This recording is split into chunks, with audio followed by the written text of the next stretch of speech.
Olá, boa noite, seja muito bem-vindo ao programa Saúde em Evidência, aqui na tela da TV Nova, todas as quintas-feiras. Nós temos esse encontro marcado com você a partir das 8 horas, diretamente de Arco Verde para todo o estado de Pernambuco. Quero agradecer o carinho da sua audiência e lembrar que você pode acompanhar também nas nossas plataformas, tanto no Facebook quanto no YouTube da TV LW e também a reprise sempre aos domingos a partir das 11 horas da noite. Conosco hoje nós teremos dois convidados para falar, claro, a respeito, infelizmente, de coronavírus, o assunto do momento, o assunto que todo mundo fala, essa pandemia que tem assolado a humanidade nesses dias. Primeiro, a gente vai conversar com Isaac Salles, que é diretor de Vigilância em Saúde aqui da cidade de Arco Verde. Isaac, muito obrigado mais uma vez pela tua presença aqui conosco. Seja bem-vindo. Eu que agradeço. Sempre que precisar, a gente está aqui à disposição. A gente vai fazer um rápido intervalo. Daqui a pouquinho a gente volta com Saúde em Evidência. Até já. Hospital Memorial Arco Verde, uma empresa hospitalar privada que dispõe de instalações físicas e equipamentos modernos, recursos humanos qualificados e éticos. Destaca-se pela qualidade dos serviços prestados, oferecendo alternativas de tratamento de baixa e alta complexidade, com atendimento eficiente e eficaz, prezando sempre pelos princípios e valores humanos. Hospital Memorial Arco Verde, compromisso com a vida. Olá, clientes, amigos, parceiros do Grupo LW. Eu ia informar que a gente agora está oferecendo um serviço novo para auxiliar os nossos clientes, não deixar eles na mão. A gente está oferecendo o LW Delivery, para que, se você precisar fazer qualquer compra, é só mandar uma mensagem para a gente, manda um zap para a gente, que a gente faz a entrega na sua casa, passa os dados, a gente leva a máquina de cartão para a sua casa, faz venda na ficha. Então, é as facilidades que a gente está criando aqui para tentar passar por esse momento difícil e auxiliar vocês, clientes, a não pararem também.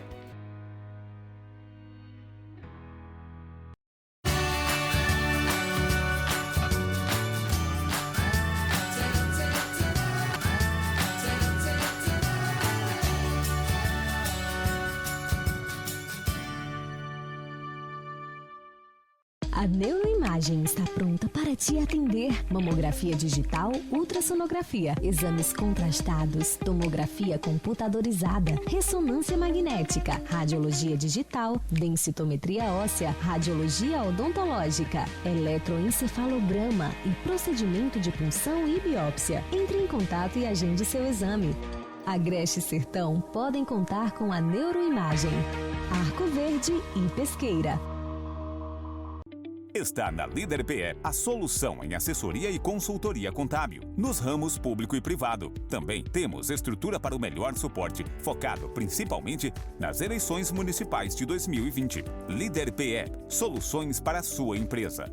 Pensando em você e no desenvolvimento de sua empresa, a Camélias oferece fardamentos, brindes personalizados e comunicação visual, tudo com qualidade e atendimento diferenciado.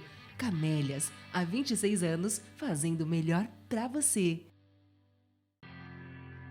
Confiar, cuidar, respeitar. Esta é a relação entre médico e paciente. No Instituto Curar, você será atendido de forma humanizada por renomados profissionais. Dr. Rogério Lima, Urologia e Cirurgia Geral, e o Dr. Arthur Medeiros, Ortopedia e Traumatologia, cuidarão de você, com acolhimento e foco na prevenção e promoção da saúde. Instituto Curar, por respeito a você. Voltamos com o programa Saúde e Evidência para você na tela da TV Nova. Agradeço a você mais uma vez o carinho da sua audiência. Espero, claro, que você esteja em casa aí nessa quarentena, né, respeitando as orientações e, claro, ligadinho conosco. O Saúde em Evidência é o consultório na sua casa, sempre com o apoio do Grupo LW, da Neuroimagem, do Laboratório Labopac, do Instituto Curar, Camélias Comunicação Visual, Líder Empresarial, AESA, Hospital Memorial Arco Verde e Colégio São Domingos, todos juntos fazendo o programa Saúde em Evidência para você.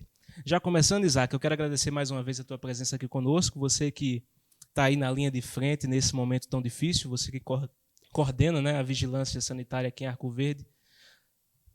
Você e tantos outros coordenadores, diretores dessa área em todo o estado, em todo o país, têm aí visto de perto as situações, os casos. Eu queria que você já começasse falando um pouco a respeito da nossa região aqui, de Arco Verde, falar um pouco do nosso momento atual com relação a casos, com relação a óbitos. Aqui em Arco Verde a gente já era um pouco que esperado, né? Você tem um quantitativo de casos interessante, até por causa do fluxo de pessoas a Arco Verde, né? Como uma cidade polo, assim como Arco Verde, Caruaru, outros centros. Então, muitas pessoas, para resolver seus problemas, suas situações, várias coisas, recorrem a Arco Verde. A gente viu que na primeira barreira que a gente fez, primeira barreira sanitária, no primeiro dia, só de cidades vizinhas, foram quase 800 carros de cidades vizinhas que vieram a Arco Verde. Então, com essas barreiras, a gente vê como essas pessoas se deslocam para cá, né? E isso acaba gerando um problema, além de certo, por causa dessa circulação de pessoas que não deveria estar ocorrendo. Isaac, como é que continuou essa evolução? Como é que ela se deu? Desde o primeiro dia de quarentena, a gente viu que as coisas foram mudando, né, rotineiramente, a questão da aglomeração, os decretos do governo do estado, as ações que foram desenvolvidas pela vigilância sanitária aqui. Eu queria que você fizesse uma explanação nesse período aí, o que é que foi feito e o que é que o governo do estado recomendou e o que é que a prefeitura também local recomendou. A Prefeitura de Arco Verde, a Secretaria de Saúde, esteve bem alinhada com os decretos estaduais, né? Então, sempre a questão de como ir funcionar, eu já falei aqui uma vez que sempre são por etapas, não adianta você tomar certas atitudes sem ocorrer nada. Então, tem as etapas, quando vai ocorrer uma epidemia, está prestes isso, você tem fases para ser tomada. E a gente acompanhou isso e começou a fazer, muitas delas bem antes do que o previsto, mas sempre tomando e tendo todo o embasamento científico para poder fazê-la.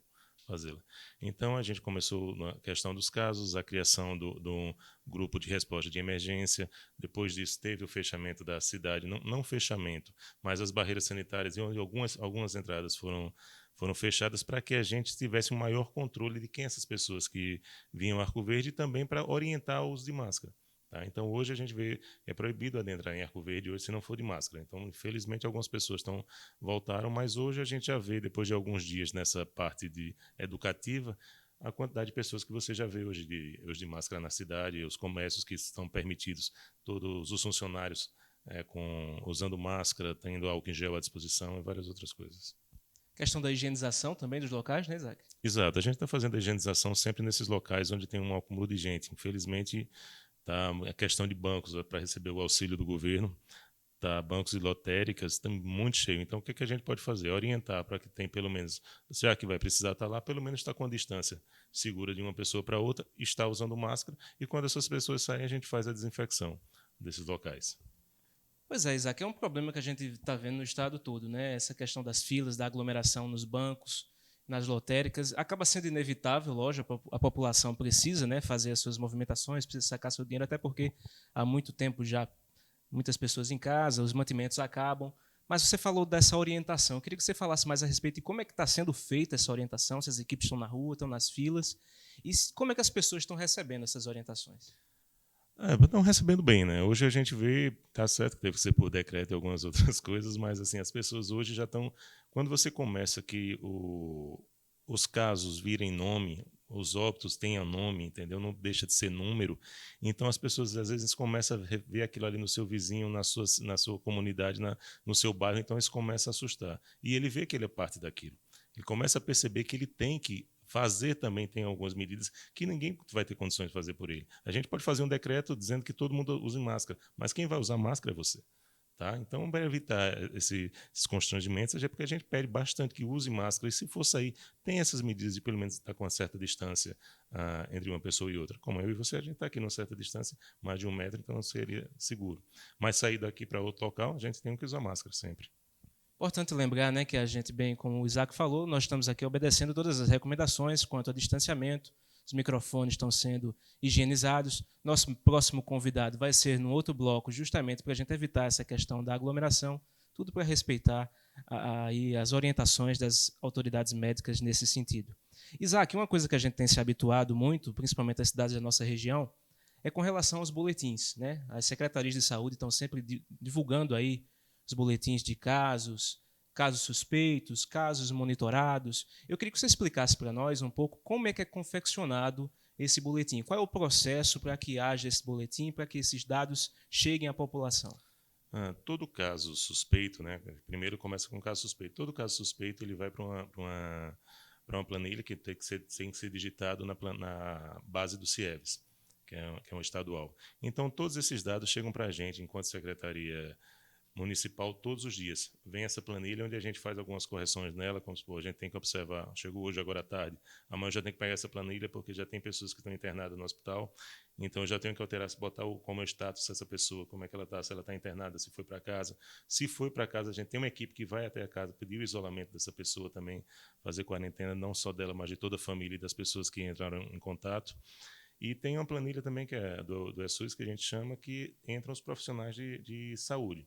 Então, todos os profissionais de saúde que apresentem qualquer sintoma ou entraram em contato diretamente ou qualquer suspeita, entram nessa planilha também. Então, é enviada para a gente observa qualquer inconsistência, né? Vê se tem alguma inconsistência, faz essa contagem e divulga para a população. Tá? Algumas vezes essa planilha, dependendo do número de casos, porque a gente tem que lembrar que quem está fazendo essa planilha não está fazendo só de Arco Verde. Quem está enviando para a gente está fazendo do estado todo. Tá? Então, às vezes, dependendo do número de casos, às vezes chega a demorar um pouco. A gente ficou, no começo, eu queria divulgar todas as 5 horas da tarde. Mas teve dia que a planilha chegou para mim às 8h30, 9 horas da noite. Certo? Mas mesmo assim saiu no mesmo dia. A gente está lá praticamente trabalhando 24 horas por dia. A gente divulgou essa planilha, sempre pega os dados. Às vezes, dados a gente consegue pegar também no hospital atualizado, como estão as pessoas lá. Então, eles mandam isso para a gente tudo soma tudo e divulga os dados que tem, até para as pessoas saberem o que está acontecendo na cidade. Como é que vocês recebem esses dados, principalmente do resultado dos exames? A gente sabe que vai tudo para o LACEN, não é isso? Vai para o LACEN lá em Recife. Como é que o LACEN envia esses dados para vocês, para que vocês divulguem? Pronto, vai tudo, todos os dados assim vão para o LACEN, o laboratório, né, do Estado, tem mais, da Fiocruz também está fazendo, e o outro um laboratório particular. Esses laboratórios dão um resultado no gerenciador de ambiente de laboratório, que é o GAL, é um sistema que a gente utiliza. E a partir desse sistema, que é alimentado toda essa planilha com os resultados, é enviado esses dados para a gente, e a gente imprime e leva para a família também esses dados para ver alguns negativos, positivos, mas a gente leva para a família e informa o resultado que teve. Você falou da família, é importante a gente perguntar também, com relação aos casos que são confirmados, o que é feito com a família e com as pessoas que estavam convivendo com essa pessoa? Todas as pessoas que estão convivendo têm que fazer quarentena, tá? Tem que passar 14 dias dentro de casa, ver se apresenta algum sintoma, porque hoje a preocupação muito da gente, eu estava conversando já isso hoje, não é se você está doente, que a probabilidade de você adoecer vai ser muito grande, tá? Hoje em dia. É o como você vai responder a essa doença. Porque muita gente pode ter certeza que está na rua que está sintomático. Mas como seu organismo vai responder isso, se você vai ser um caso grave ou não. Essa é a nossa maior preocupação. Por isso que a gente pede esse isolamento. Não para que, além de você diminuir a possibilidade de se contaminar, é se você se contaminar, não contaminar outra pessoa que pode ter ser um caso grave. Com relação aos testes rápidos, Isaac, a Arco Verde já recebeu esses testes rápidos e como é que eles são feitos para ajudar aí na solução desses casos, né? Os testes rápidos a gente recebeu, então porque tem todo um período para você fazer os testes, não é só eu quero fazer hoje porque eu achei que entrei em contato, não. Você tem que ser contato de caso suspeito, você tem que estar ali de frente, tem alguns critérios para fazer. Você tem que passar de 10 dias dos sintomas, tem alguns dias que você tem que passar sem apresentar sintoma para poder fazer o teste rápido. Tá? Então, esses testes são realizados, na maioria das vezes, em profissionais de saúde. Tem muita gente aí no hospital que está lá incansavelmente trabalhando seus plantões todo dia, né? E a gente, pessoal da vigilância, que está visitando as pessoas que estão contaminadas, algumas delas fizeram um exame, não sabem nem o resultado, a gente é que vai entregar esse resultado dizendo que essa pessoa é positiva, tá? Então, tudo isso, essas pessoas têm essa prioridade. Sei que tem uma certa angústia, muita gente quer fazer o teste porque quer fazer o teste, mas se a gente não tem essa quantidade de testes toda para testar toda uma população, pelo menos a gente tem que priorizar o que vai fazer. Então, a gente tem que priorizar realmente essas pessoas que estão na linha de frente, que estão trabalhando diretamente com pessoas contaminadas. Para responder a dúvida de muitas pessoas, como é que é feito esse teste rápido, Isaac? É uma plaquinha? É o quê? Qual é o método para esse teste rápido, para explicar aí para a população? O teste rápido hoje já está sendo utilizado para muitos agravos, muitas doenças, tá? Que é extremamente prático. Tá? Só uma gotinha de sangue, colocou no teste, ele tem uma reação, e essa reação você vê se é positivo ou negativo. Isso a gente já vê para o Covid, foi bem rápido confecção desses testes, mas é um teste que já é utilizado para HIV, teste de HIV já se faz de sífilis, de hepatite, agora para o Covid também, a leishmaniose. A gente tem vários testes rápidos que dá para fazer isso. Esse resultado sai na hora? Sai na hora, 15, 20 minutos, normalmente já tá o resultado. A pessoa testa positivo para a Covid-19. Quais são os próximos passos? Testou positivo, primeiro para não achar que vai morrer, para a primeira parte. Primeiro, certo? Todo mundo pode vir a pegar, certo? É só que, como eu falei, saber que talvez não seja grave, como a maioria não é grave. Tá? Mas se a pessoa teve uma suspeita, fica em casa, já está usando máscara, continua a usar máscara. A higienização é extremamente necessária e importante. Tentar deixar já um copo para você, um prato para você, talher para você, só você usar aquele copo, talher, tudinho. Tentar se isolar num quarto ou então num cômodo onde as outras pessoas não tenham tanto acesso e você só sair para o banheiro, voltar, alguma coisa não está circulando. Parece muito tempo, mas 14 dias a gente espera que passe rápido esse tempo desses 14 dias, tá? Porque até com isso você não vai estar contaminando outras pessoas. Já que a gente falava que Arco Verde, claro, é um polo regional, uma cidade que recebe muitas pessoas de várias cidades vizinhas, e você falava um pouco também sobre as barreiras. Como é que está sendo o fluxo nessas barreiras e qual é a orientação que as equipes estão passando para essas pessoas que estão chegando aqui em Arco Verde? A gente fez 2 dias nas barreiras de campanha educativa, né? Campanha educativa, mas... Certo? Não.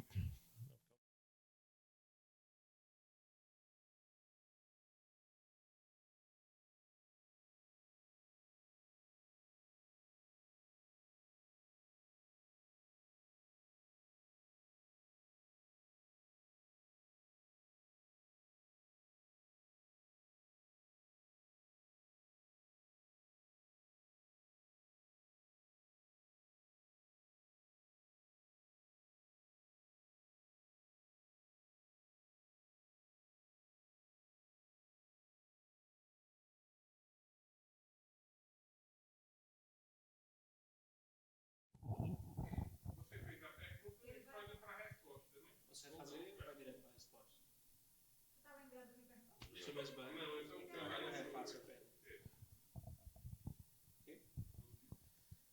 Sim, Isaac, a gente tinha falado a respeito um pouco sobre Arco Verde ser esse polo regional, essa cidade que recebe moradores de várias cidades vizinhas, né?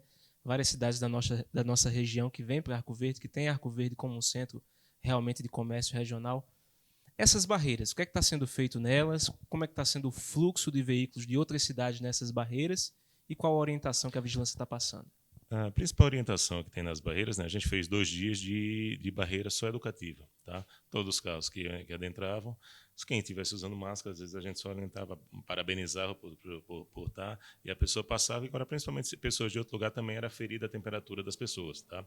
No primeiro dia teve 2 pessoas que a gente teve que sair de lá direto para o hospital porque estava com temperatura acima de 38. Então a gente qualquer suspeita de febre a gente já está direcionando para o hospital. Além de ferir a temperatura, orientar ao uso da máscara. Depois de 2 dias orientando, no terceiro dia já da barreira, ninguém passaria mais da barreira se não tivesse máscara dentro de Arco Verde. Então essas barreiras que tem, ninguém passa se não estiver utilizando máscara. Ainda nesse tema de ser Arco Verde um centro regional e de várias cidades serem vizinhas aqui e virem para cá, como é que está sendo o contato com as vigilâncias dessas outras cidades? A gente tem um contato muito bom, assim, porque você vê que o vírus ele segue mais ou menos a estrada, né? Eu estava comentando que começou em Recife, depois ele passa para Caruaru, já tem Arco Verde, então algumas vigilâncias de Exu, de Granito, a gente sempre conversa, a gente tem grupos de WhatsApp onde toda a gente se conversa bastante, então eles já tomam essas experiências que algumas cidades já estão fazendo para já adotar, embora mesmo às vezes sem casos. Tá? Então a gente sempre tem esse contato do que um está fazendo, o outro está fazendo, para poder fazer o melhor possível para a população. E os pacientes que vêm dessas cidades para cá, Isaac? A gente sabe também que o Arco Verde é um polo médico e o hospital regional aqui é referência para toda a região. O estado do hospital nesse momento, você como está aí na frente da vigilância, pode falar um pouco a respeito disso, de estrutura, como é que a vigilância também monitora esses casos que vêm de fora? A vigilância, toda a vigilância sempre já foi lá, sempre no começo, e a gente já tinha o próprio hospital já tem uma ala só para esses doentes, que a gente não é só para Covid, a gente fala de CIRAG, né, que é Síndrome Respiratória Aguda Grave. Então, todo mundo que apresente qualquer desconforto respiratório, que precisa ser internado, já fica nessa ala específica do hospital regional. E sempre todos esses casos eles são regulados, não é uma emergência que você chega direto no hospital. Tanto daqui para ir para outro hospital, como vir de outro hospital para cá, ele é todo regulado por uma central de regulação em Pernambuco. Então, todo mundo sabe para onde é que está indo, tá? Para não ter surpresa de chegar e às vezes não ter nem vagas. Em que caso esses pacientes ficam aqui e em que caso esses pacientes são transferidos para outra unidade? Isso aí vai depender muito da evolução e do médico, o médico que vai avaliar, então ele transfere para outro local que tenha um maior suporte ou não. Se for um caso mais leve, ele pode atender aqui. Se tiver vaga aqui, ele pode fazer todo o internamento em UTI e tudo. Mas se tiver uma necessidade de UTI e não tiver vagas aqui, ele transfere esse paciente pela central de regulação para qualquer cidade que tenha vaga. Você tem informações das outras vigilâncias sanitárias aí no sentido Agreste e Zona da Mata, região metropolitana, com relação a esses leitos de UTI, de vaga? Como é que está sendo esse transporte de pacientes, tanto de cá para lá, quanto de lá para cá? Tem existido isso também? Tem existido isso. Até agora, tirando o Recife, a região metropolitana, que já está bem complicada, tá? Por aqui, a gente, como eu falei, sempre tem a 232, que é que vai levando os casos, tanto a notícia boa como também o coronavírus também. Então, sempre ter esse acompanhamento tudo. E a gente tem que lembrar que ainda está tudo muito no começo. Tem muita gente achando que não vai chegar aqui. Que bom, que eu quero que descubra um remédio de hoje para amanhã que resolva isso aí, sem problema nenhum. Mas a previsão é que essa onda está chegando ainda. Não é que chegou ainda não. E chegando a onda agora, e muita gente já achando ruim uma quarentena.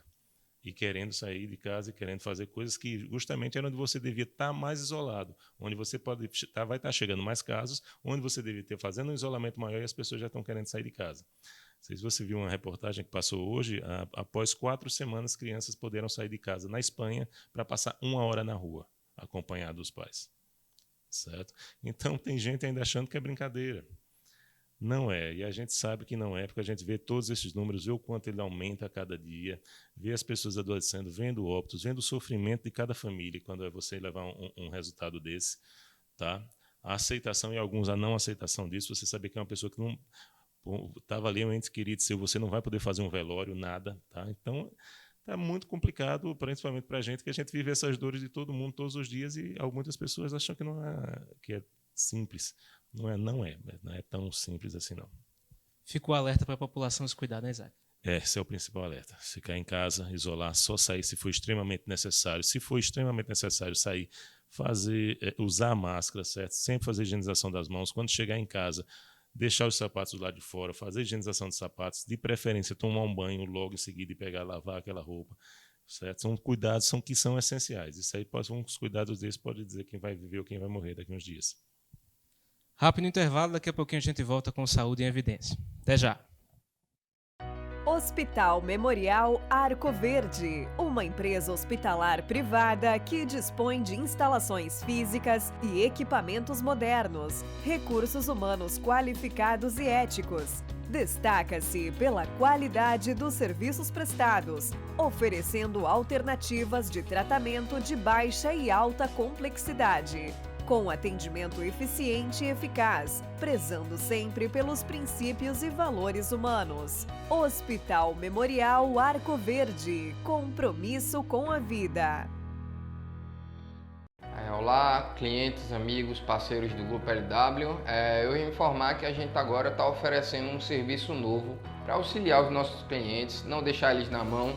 A gente está oferecendo o LW Delivery, para que se você precisar fazer qualquer compra, é só mandar uma mensagem para a gente, manda um zap para a gente, que a gente faz a entrega na sua casa, passa os dados, a gente leva a máquina de cartão para a sua casa, faz venda na ficha. Então é as facilidades que a gente está criando aqui para tentar passar por esse momento difícil e auxiliar vocês clientes a não pararem também.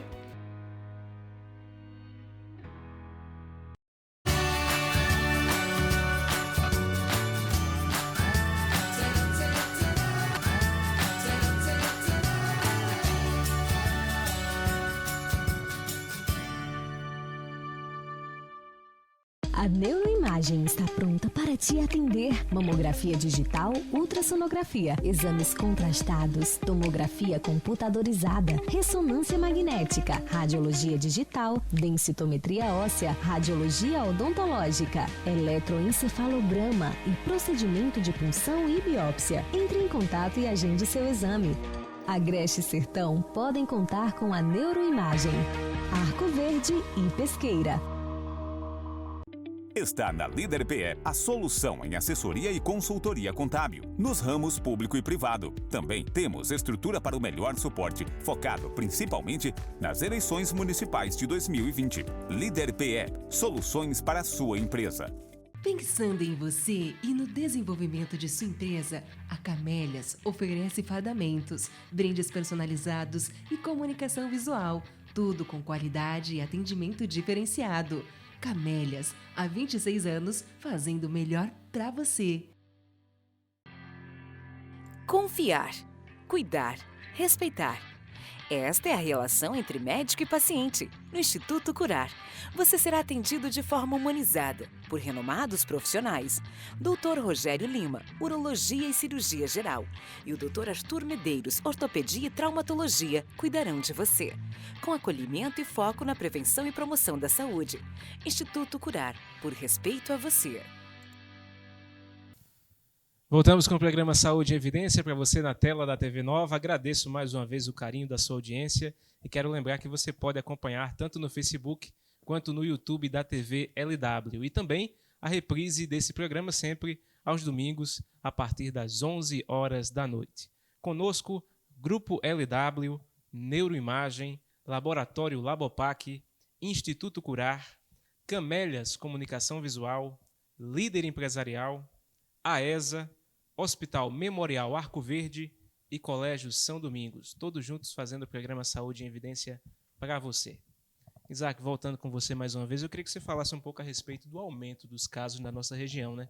A gente tem visto que as cidades vizinhas têm confirmado a cada dia mais casos de Covid-19. Fala um pouco para a gente a respeito dessas perspectivas com relação ao aumento desses casos. É meio que previsto, né? Toda vez que você tem uma doença nova, onde ninguém tem imunidade para ela, quando ela chega, essa que a gente chama de taxa de ataque é bem alta, tá? Então a tendência ainda vai ser de aumentar bastante, tá?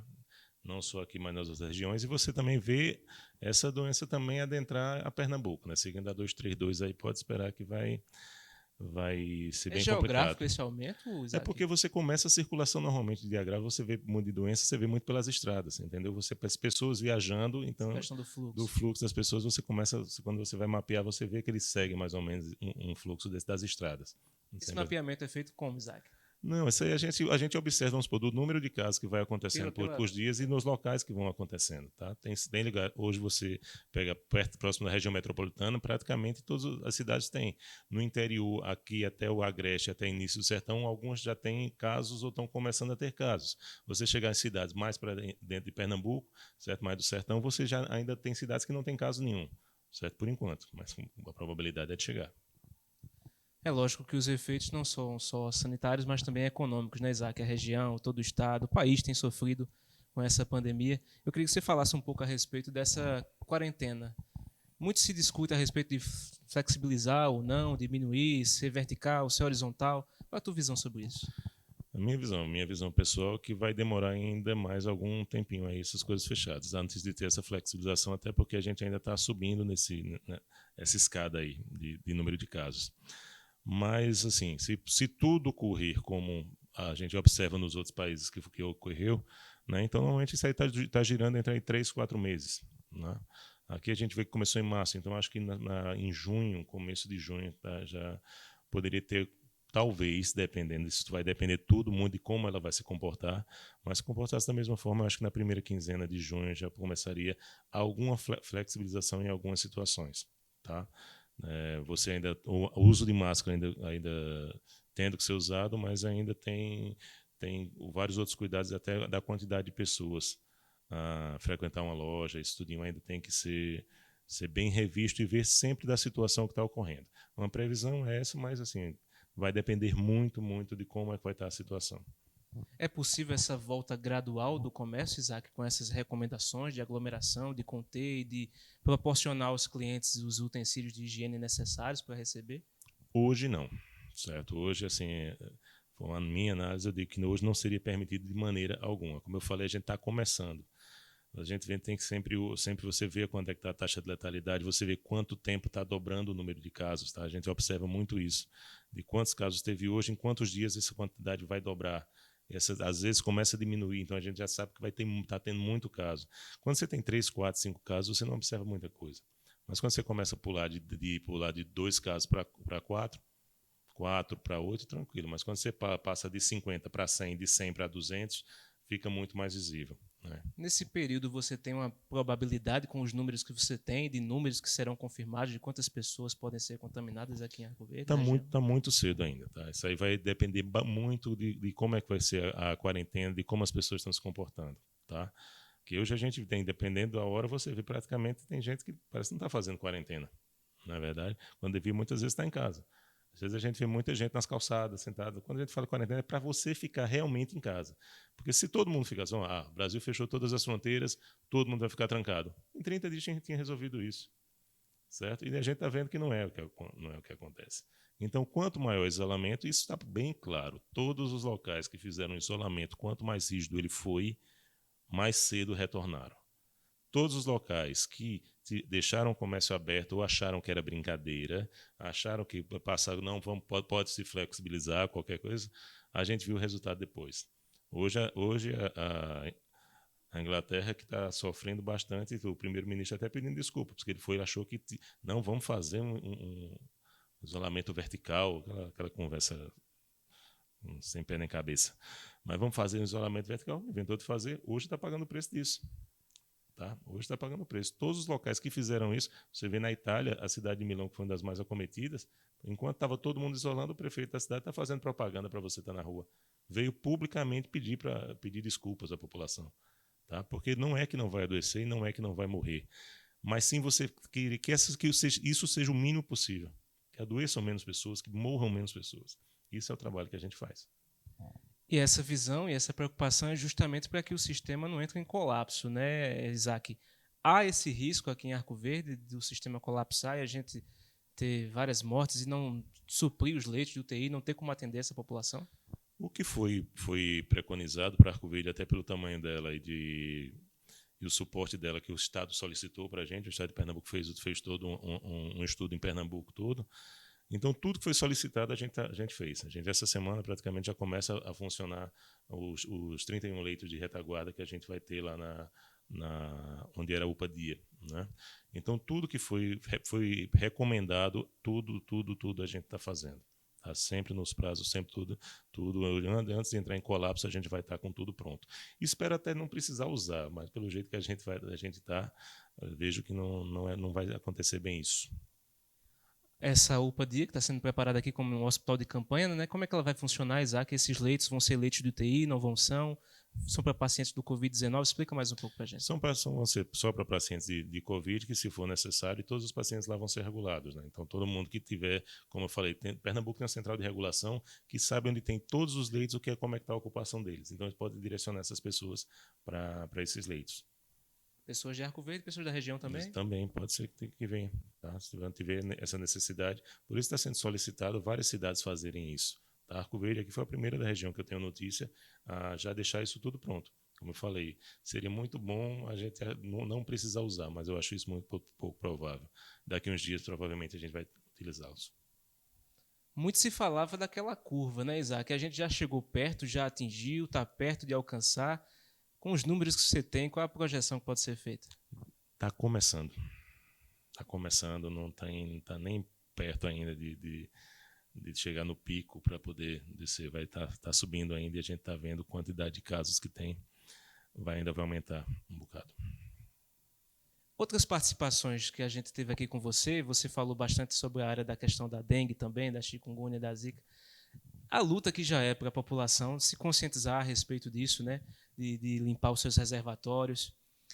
Você, Isaac, na tua visão, lidando com a vigilância sanitária, quais as lições que essa pandemia do Covid-19 pode trazer para nós para que a gente mude hábitos, mude conceitos e passe a respeitar mais as organizações e as orientações dos órgãos de saúde competentes? O principal que eu acho que o pessoal vai ter é não desrespeitar muito as normas, que a gente já viu que quem desrespeitou as normas, quando a gente faz qualquer norma, decreto, a gente publica, tenha certeza que é para o seu bem. A gente não vai fazer nada para poder prejudicar ninguém. Agora, com isso, sempre na visão de quantas menos pessoas sofrerem, vai ser melhor. Tá? Assim, como eu falei, a gente entrega declarações de resultados positivos. É muito triste para a gente, tenha certeza disso, é muito ruim para quem está no hospital, para tudo isso você está lá lutando com a vida e muitas vezes você vê quando você sai de lá, vê outras pessoas que não estão nem dando tanto valor a isso. Como eu falei, achando que é brincadeira. Tá? Então essa lição, garanto que como eu falei, quando os números começarem a virar nomes, você começa a perceber o problema. A gente tem visto aí no noticiário, muitos também pelas redes sociais, que alguns estados abriram mais covas em vários cemitérios, né? Uma cena que é muito triste, uma cena que dói muito a gente ver. Qual está sendo a orientação aqui, Isaac, da Vigilância Sanitária com relação ao procedimento para fazer o velório e o enterro dessas vítimas? Não tem velório. Mas o mais triste é isso. Tá? Não tem velório, não é permitido, a pessoa já sai do hospital em sacos, envolto em sacos, dentro do caixão e é direto para um cemitério a ser enterrado, porque não pode nem estar em aquelas gavetas, não, tem que ser enterrado diretamente no chão. E isso aí a gente também, infelizmente, já teve que fazer em Arco Verde, já teve que separar covas locais para covas no chão para poder fazer. Não é um trabalho muito bom fazer isso não, porque cada cova dali você sabe que vai ser uma pessoa que pode vir a ser enterrada disso. Isaac, eu quero agradecer a tua presença mais uma vez conosco, obrigado pelos teus esclarecimentos. Eu que agradeço, sempre que precisar estou à disposição, porque sempre que conseguir informar e pedir mais ainda às pessoas que fiquem em casa, tenho certeza que é melhor. Sei que alguns vão escutar e deixar para lá, mas aquele que escutar e ficar em casa, aquilo ali já vai ser um problema a menos, certo? Tenho certeza que já vai ajudar bastante a saúde. Rápido intervalo, daqui a pouquinho a gente volta com Saúde e Evidência. Até já. Hospital Memorial Arco Verde, uma empresa hospitalar privada que dispõe de instalações físicas e equipamentos modernos, recursos humanos qualificados e éticos. Destaca-se pela qualidade dos serviços prestados, oferecendo alternativas de tratamento de baixa e alta complexidade, com atendimento eficiente e eficaz, prezando sempre pelos princípios e valores humanos. Hospital Memorial Arco Verde, compromisso com a vida.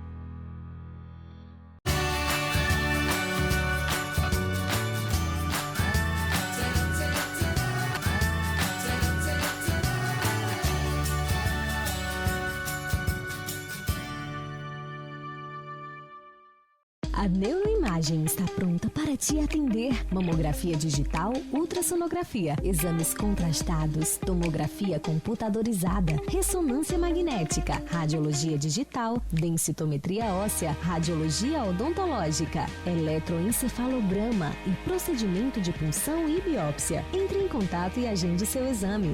Agreste e Sertão podem contar com a Neuroimagem. Arco Verde e Pesqueira.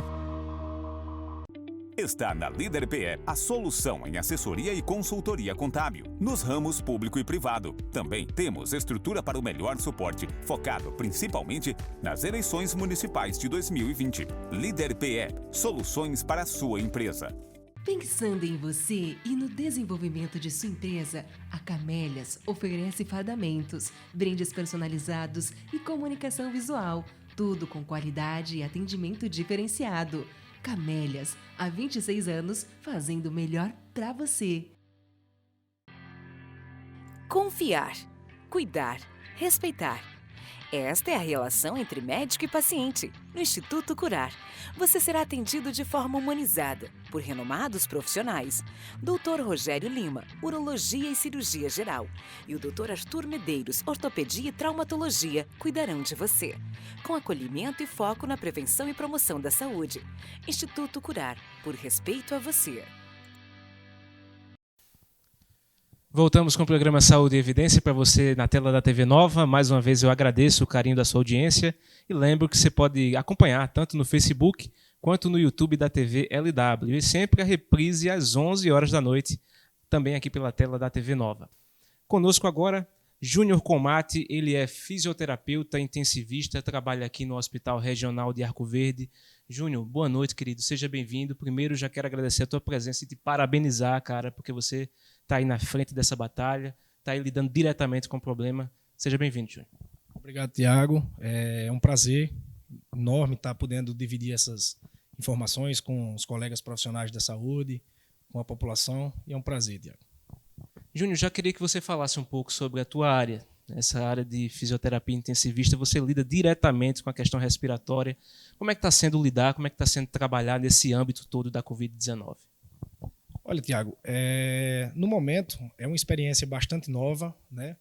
A gente que está acostumado a fazer esse manejo de vias aéreas, a ventilação mecânica, a ventilação não invasiva, esse suporte todo de oxigenoterapia para os pacientes que a gente tem, que a gente convive com isso no dia a dia, acaba sendo uma situação nova, uma situação que é bastante tensa, na verdade, para todos os profissionais que lidam com esse vírus de forma direta, mas a gente tem recebido um apoio muito grande da Secretaria de Saúde, dos hospitais, estamos fazendo qualificações nos hospitais também, de grande porte, de pequeno porte, os hospitais que dão suporte a esses pacientes.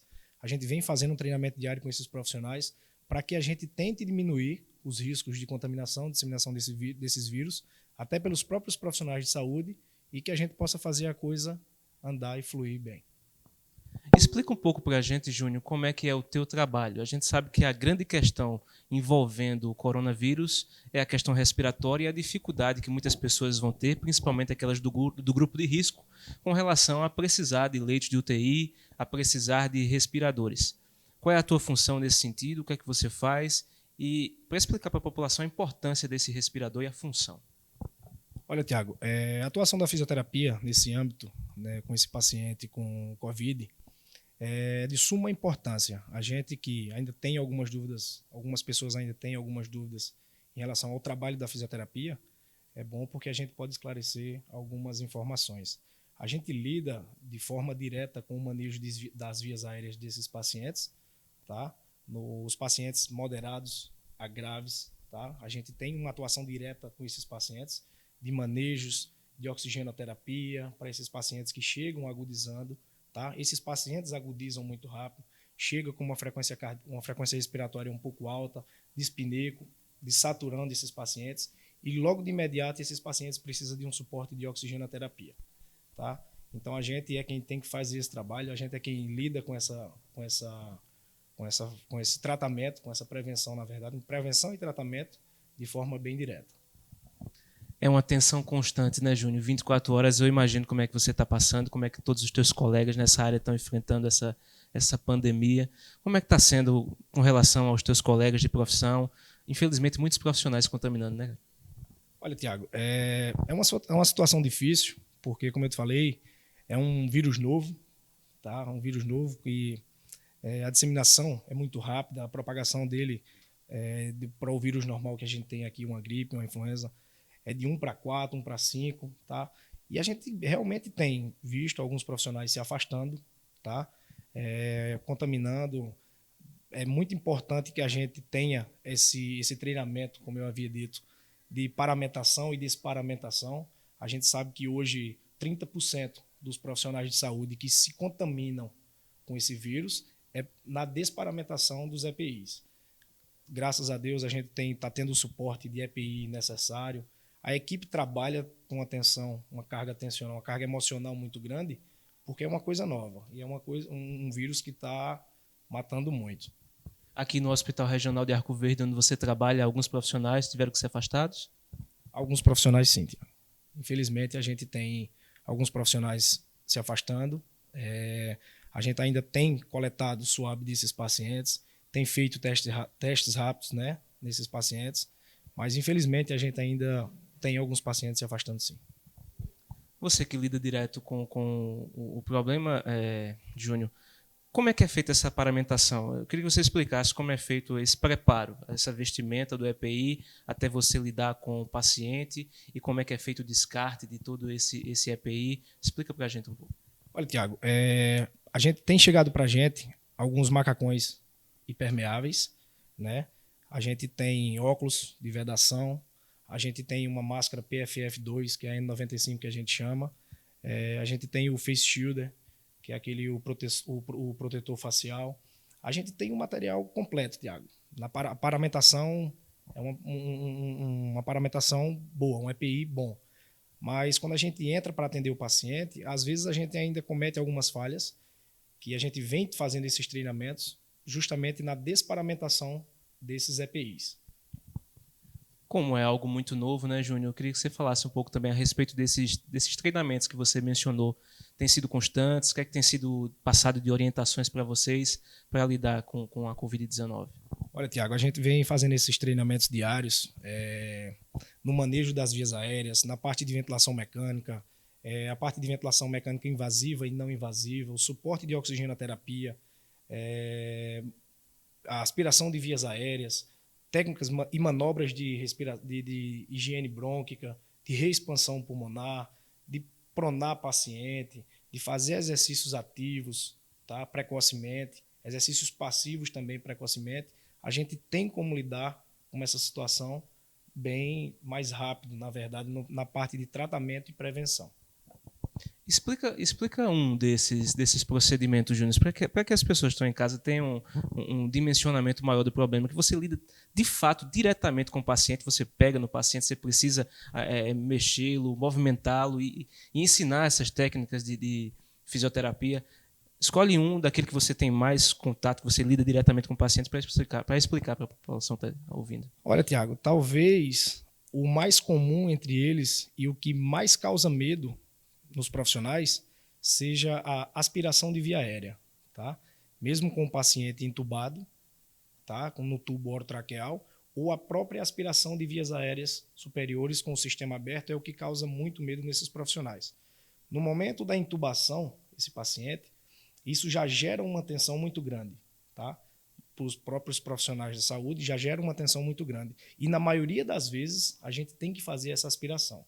Mas é aconselhável que a gente, no paciente que faz uso do tubo orotraqueal, que é o paciente que está entubado em ventilação mecânica, precisando de um suporte de ventilador mecânico, geralmente esses pacientes precisam fazer aspiração de via aérea. Mas a gente tem alguns equipamentos. O mais importante dele é o sistema de aspiração fechado, que a gente conhece como SAF. Sistema de aspiração fechado, que a gente consegue manusear e fazer a aspiração da via aérea desse paciente sem que a gente dissemine esse vírus e essa propagação no ambiente. Isso é feito com equipamento, e o equipamento ajuda nesse sentido? Todo EPI necessário. Sempre que vai atender o paciente suspeito, a gente está tomando essa decisão de todo paciente que chega com desconforto respiratório, esse paciente ele tem que se enquadrar com um paciente suspeito de Covid-19. Então o EPI é fornecido para os profissionais e a gente vai fazer esse atendimento primário ao paciente. Essa preocupação, lógico, é muito grande com relação aos equipamentos, mas a questão das equipes de saúde tem sido difícil também, até para lidar com o problema, não é, Júnior? Muitas pessoas estão aprendendo ainda a lidar com essa pandemia, que é tudo muito novo, né? Olha, Tiago, é assustador, na verdade. Seria a palavra angustiante também, porque a gente não sabe o que é que vai esperar. A gente está preparado, a gente está se preparando, tem uma estrutura boa para isso, mas a angústia maior dos profissionais da saúde é a gente não saber o que é que vai acontecer futuramente. Tá? A equipe vem se preparando, como eu falei anteriormente, a equipe vem se preparando, fazendo treinamentos diários, tá? Mas ainda é uma coisa nova que está mudando a cada momento.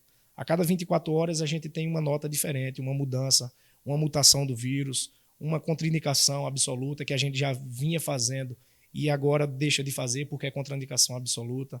Então é um momento difícil para a gente lidar por a gente não saber lidar o que está acontecendo na realidade, entendeu?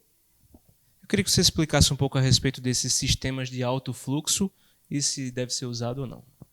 Olha, Tiago, é uma dúvida muito comum, até dos próprios fisioterapeutas, médicos que estão lidando de forma direta com esse vírus e essa essa ventilação, esse sistema de alto fluxo, no começo, a gente tinha uma contraindicação absoluta de usar esse sistema de alto fluxo, que a gente tem uma máscara de Venturi, a gente tem o catéter acima de 6 litros, já é considerado, o catéter nasal acima de 6 litros por minuto já é considerado de alto fluxo, e a ventilação não invasiva, que a gente chama de VNI. E assim, no começo foi uma preocupação muito grande, porque esses sistemas de alto fluxo, eles geram uma pressão positiva dentro do pulmão e a gente tem um contato na interface pulmonar de pressão de ar líquido. E a gente tem uma quebra dessas gotículas de água que existem na interface pulmonar, fazendo a formação de aerossóis. E a gente exala esses aerossóis na expiração. E a gente exala para o ambiente. Então, a gente dissemina o vírus com mais rapidez. Então, foi colocado isso pela Sobrafi, tá? Dr. Flávio Maciel vem disponibilizando esse material, esses assuntos diariamente no site da Sobrafi, no site pessoal. Quem quiser pode, ele deixa aberto para isso. Mas hoje a gente já sabe que houve mudanças, houve adaptações, tá? A gente hoje está fazendo sistema de alto fluxo, a gente está fazendo VNI, que o objetivo de todos esses procedimentos é evitar que o paciente vá para a ventilação mecânica, que o paciente seja entubado e precise do suporte de ventilador mecânico. Todos esses procedimentos que eu falei anteriormente, a Venturi, o catéter nasal de alto fluxo, a VNI, todos eles são suportes anteriores até chegar na intubação. Então, hoje a gente já está fazendo o sistema de alto fluxo. Em São Paulo a gente já está usando bastante, só que o fisioterapeuta deve se assegurar de alguns detalhes. Pode fazer? Pode. A gente tem que ter uma câmara de ar, tá? Uma troca de ventilação adequada de 160 litros por segundo para cada paciente. A gente tem que ter uma sala com pressão negativa para sugar todo aquele ar contaminado que vai exalar pelo sistema de Venturi, pelo sistema de VNI, pelo sistema de catéter de alto fluxo, que vai ser exalado em ambiente. A câmara com pressão negativa vai jogar esse ar para fora. A gente tem câmeras de renovação de ar a cada 1 hora, 12 trocas de ar. É todo um processo, né, Juninho? Cuidado com o material que é expelido, né, para não ficar no ambiente e ser descartado da maneira correta, não é isso? Isso, Tiago. A gente tem também no ventilador mecânico, a gente tem 2 traqueias, uma traqueia no ramo inspiratório, que é o que leva o fluxo para o paciente inspirar, e a outra traqueia a gente usa como exalação do paciente. E essa exalação não tinha sido percebida ainda em outros países, que a exalação do paciente estava se disseminando em ambiente. Então a gente teve o cuidado aqui de colocar filtros barreira nesse ramo expiratório para tentar diminuir e reduzir essa contaminação em ambiente na sala. Júnior, e sobre essa oxigenação e respiradores? Queria que você falasse um pouco a respeito disso. E sobre o Hospital Regional de Arco Verde, claro, quantos respiradores existem disponíveis? Como é que está a questão dos leitos de UTI aqui? Olha, Tiago, é uma questão bem difícil de responder porque a rotatividade é muito grande. Tá? A gente tem uma estrutura hoje para 5 ventiladores na sala de Covid. Tá? A gente tem uma sala vermelha que não é uma sala de Covid, mas a gente tem uma sala vermelha com mais 4 ventiladores. A gente tem uma UTI geral que a gente não está usando ainda. Espero que não precise usar. A gente tem uma UTI com 6 leitos. Tá? E a gente está tentando montar uma estrutura maior e melhor com a chegada de novos ventiladores. Tá?